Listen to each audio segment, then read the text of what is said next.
Hi, this is Sri Priya. Welcome to Sri Priya's Kitchen. இன்னைக்கு நம்ம பார்க்க போகிறது பெப்பர் சிக்கன் மசாலா. இதை ரெஸ்டாரண்ட் ஸ்டைலில் நம்ம வீட்டிலே ப்ரிப்பேர் பண்ணலாம். நம்ம ரெஸ்டாரண்ட்டில் சாப்பிட்றப்ப என்ன ஆகும் அப்படின்னா அவங்க எப்படி ப்ரிப்பேர் பண்ணுறாங்கன்னு தெரியாது. பட் டேஸ்ட்டுக்காக நம்ம சாப்பிட்றோம். அந்த டேஸ்ட் நம்ம வீட்டிலேயே கொண்டு வர முடியும். குழந்தைங்களுக்கு பெரியவங்களுக்கு எல்லாருக்குமே நம்ம ஹெல்த்தியான பெப்பர் சிக்கன் மசாலாவை ஈஸியாக ரெடி பண்ண முடியும். ரொம்ப பெரிய ப்ராசஸ்லாம் ஒன்றுமே கிடையாது. பொதுவாகவே நம்ம சவுத் இண்டியன் குக்கிங் ரொம்ப ஆயில் கிடையாது, ஹெல்த்தியாக தான் இருக்கும், பட் டேஸ்டியாகவும் இருக்கும். வாங்க எப்படி செய்யலான்னு பார்க்கலாம். நான் ஒரு 250 கிராம்ஸ் சிக்கன் வித் போனோடு தான் எடுத்திருக்கேன். 1 டேபிள் ஸ்பூன் தயிர் விட்டுருக்கேன், 1 spoon chicken masala powder, 1 spoon chilli powder, தனியா பவுடர், மஞ்சள் தூள் கலந்தது போட்டிருக்கேன். நீங்கள் தனித்தனியாக அரைக்கிறீங்கன்னா 1 ஸ்பூன் மிளகாய்த்தூள், 2 ஸ்பூன் தனியாத்தூள், கொஞ்சம் மஞ்சள் தூள் போட்டுக்கோங்க. 1/2 ஸ்பூன் சால்ட் சேர்த்துருக்கேன். 1 spoon ginger, garlic and green chilli paste. இது எல்லாத்தையும் நம்ம மிக்ஸ் பண்ணிவிட்டு உப்பு காரம் செக் பண்ணி நம்ம ஒரு 1 hour ஊற விடலாம். இது ஒரு 1/2 lemon பிழிஞ்சிருக்கேன்.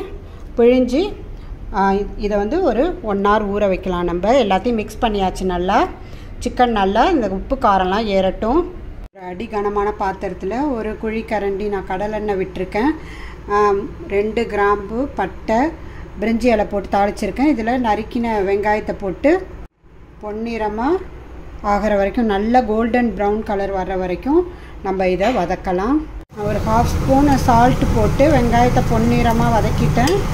1 spoon ginger, garlic and green chilli போட்டு அரைச்ச பேஸ்ட் போட்டிருக்கேன். இதுவும் நல்லா வாசனை போகிற வரைக்கும் இதை குக் பண்ணலாம்.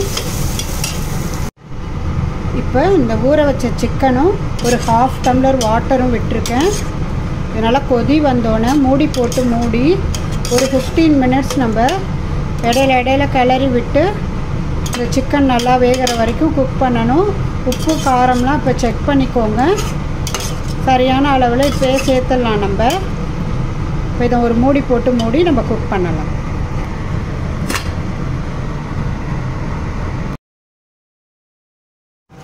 இப்போ 20 மினிட்ஸ் ஆகிடுச்சு.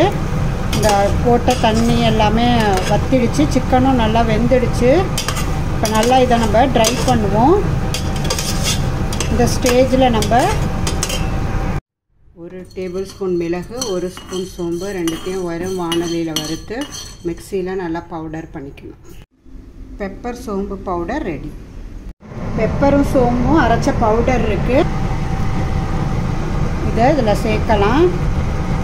இதை நல்லா ட்ரை பண்ணுவோம். நம்ம போட்டு கலந்து விட்டு நல்லா நம்ம 2 மினிட்ஸ் அந்த பெப்பர் சோம்பு எல்லாம் இதில் சிக்கனில் ஏறுற அளவுக்கு நம்ம வதக்கியாச்சு. பாருங்கள், நம்ம 1 டேபிள் ஸ்பூன் தான் நம்ம ஆயில் விட்டோம், கடலெண்ணெய். அதுவே பிரிஞ்சு வந்துடுச்சு. ரொம்ப ஆயிலெலாம் தேவையில்லை. டேஸ்டியான பெப்பர் சிக்கன் மசாலா ரெடி ஆகிடுச்சு. இது தயிர் சாதம், ரசம் சாதம், சப்பாத்தி எல்லாத்துக்குமே நல்லாயிருக்கும். இப்போ வேறு ஒரு பாத்திரத்துக்கு இதை நம்ம ட்ரான்ஸ்ஃபர் பண்ணிடலாம். பெப்பர் சிக்கன் ஃப்ரை ரெடி ஆகிடுச்சு. இந்த மசாலா பெப்பர் சோம்பு சுவையோடு ரொம்ப டேஸ்ட் நல்லாயிருக்கும். ட்ரை பண்ணி பாருங்கள். பரோட்டா கூட ரொம்ப நல்லாயிருக்கும். இந்த ரெசிபி உங்களுக்கு பிடிச்சிருந்துச்சுன்னா லைக் பண்ணுங்கள், ஷேர் பண்ணுங்கள் அண்ட் சப்ஸ்கிரைப் பண்ணுங்கள். நன்றி, வணக்கம்.